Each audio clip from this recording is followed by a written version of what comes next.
Adventure bikes, by virtue of their adventuresome nature, tend to have rather extreme design characteristics, and that's certainly true of the Tiger 1200.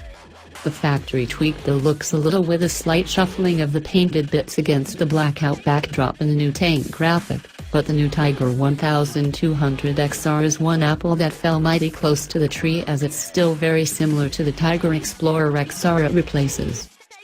It starts off right up front with a stylized front fender and class-typical bird's beak fairing that houses twin-beam headlights and an electronically adjustable, vented windshield. The 5.2-gallon fuel tank defines the fly line in an appropriately dramatic fashion with large shoulders ahead of a narrow waist. The trailing edge of the tank drops precipitously to meet the saddle that carries a steep bevel so as not to wedge open the rider's legs like the barrel of a horse.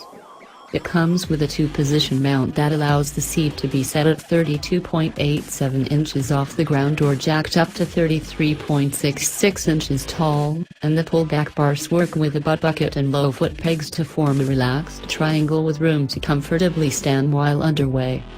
A short rise to the pillion pad elevates the tail end to place the rider in the bike as much as on it, and of course, the Tiger retains the rear luggage rack that gives it some cargo carrying capacity right off the floor. A generous daylight caps the rear end flanked by self-canceling LED turn signals with a plate holder, mudguard to control the fling from the rear wheel,